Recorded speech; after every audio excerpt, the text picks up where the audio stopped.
So today the strategy is going to be on a scalping basis, which is actually something that I do, but I don't make videos about it.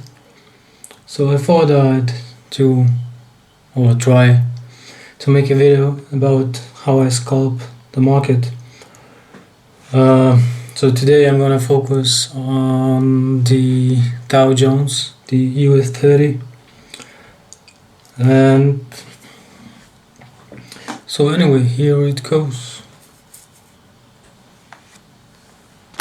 So in front of me is the US 30 market. Now, first we always want to identify the trend, which is something that we can do simply just by looking whether the 50-day EMA has crossed the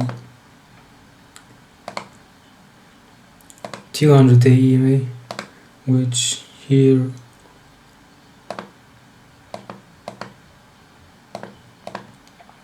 is the yellow line crossing the white line. Now Dow Jones and Nasdaq and all other indices most of the times are on an uptrend. Here we saw a huge fall down, which was last year due to Corona or COVID-19, whatever. But usually we are always on an uptrend. Now here sometimes we can see those pullbacks to the 50-day EMA, sometimes even to the 200-day EMA. Now if we go down to the 1 hour time frame, here we can always see crossovers between the 250 EMA on the 1 hour chart. Now we want to look for those to the upside. So here we had a dip on June, the last dip was in June, 18 to 21, 22 here, and on the 1 hour chart we saw the cross between the 50 and 200 EMA. So after we have confirmed this on the 1 hour time frame, let's mark it just quickly here. So we now want to go to the 5-minute time frame and go look for our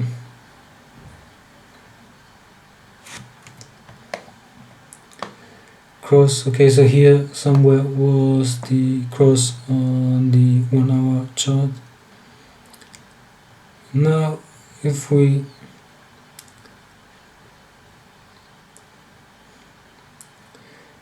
take a look at the 5-minute chart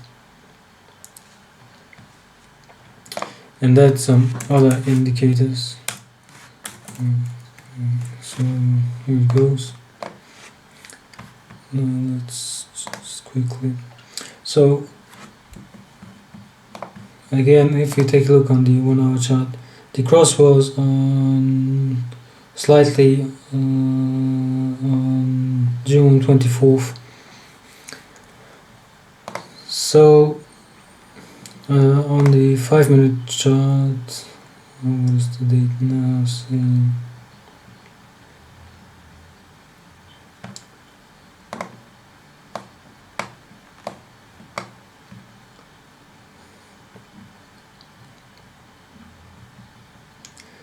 So now we want to take a look at the 5-minute chart, which is here again we have the bullish cross between the 50 and 200 EMA. Now most of the times when we see this cross we will go higher and at some point, not always, but retest the 200 EMA area or just see a pullback. Now, most of the times when this happens, the RSI falls outside of the box, which means below 30. It doesn't necessarily have to be 30, but it should be pretty low, as you can see here. This one could maybe be an option, but it really depends, because, and since we cannot be sure, we always need kind of free confirmations. At least that's what I like to do. So the first one would be the RSI being pretty low, like here, which means roughly below 30, or at least 30. Now the second confirmation is the MACD. We want to see a cross between the blue and orange line, and what we also want to see when we look at the MACD is that we are below the zero levels. In some cases we can be somewhere around zero or slightly above, but ideally what you want to look at is the MACD crossing each other below the zero line. Now the third one is, like we said before, the bullish cross on the 5-minute chart, and then the retest to maybe around the 200 EMA.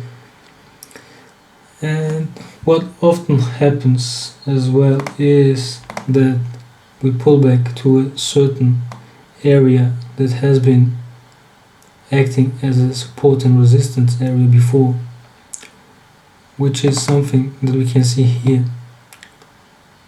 Now here we had kind of the pullback to this support area. Here we retested it again, we retested it again, retested it again. Here we slightly broke above it, and here we pulled back to it again here as well. So this is also another confirmation. We could use it as a fourth confirmation, doesn't really matter. So the setup is pretty simple actually. Now here at the MACD we see a crossover on the 5-minute chart, which would be around here, likely this green candlestick. So we want to enter here, and we target at least the previous highs, which means this one. So a stop loss would be 1 to 2, or risk reward ratio at least 1 to 2. Now if we see a confirmation, the one that we checked on the 1-hour chart, chances are likely that we will go much higher from there. So we could actually target higher highs at this point, but to keep it simple, at least, or start focusing on targeting the previous high here, which means this would give you a nice 1 to 2 risk reward ratio. So chances are, if you can see a confirmation or a very bullish trend, like here, those kind of big candlesticks, you could maybe target higher highs and then adjust your stop loss to a break even or something like this. But if you are really a beginner and you don't know that much about trading, I would recommend just going with a simple 1 to 2 risk reward ratio. So if we go further down the line, here again we saw here again the RSI didn't come below the 30 line, but it came pretty close. And again we had here a bullish cross on the MACD, and again we came closer to the 200 EMA. So we had again this free strike. Again we are on a bullish trend. We had the cross over on the 5-minute chart, which is number 4, and number 5 would be again likely retesting a previous resistance area, which in this case is this line here. I mean, we could go all the way back to here somewhere. So here, this would be the three to five strikes, depends how exact you want to trade. So the crossover happened somewhere around here. So you take one of these candlesticks, maybe one of those three candlesticks here, and since we can't see a previous high here on this time frame, we go and zoom back and check. Well, here you can't see it, so maybe you want to go and check it on a higher time frame. Otherwise, you just go and stick to the simple rule by going 1 to 2, and maybe you want to put the stop loss at this support area here, and then you target your 1 to 2 risk reward ratio, which would be here.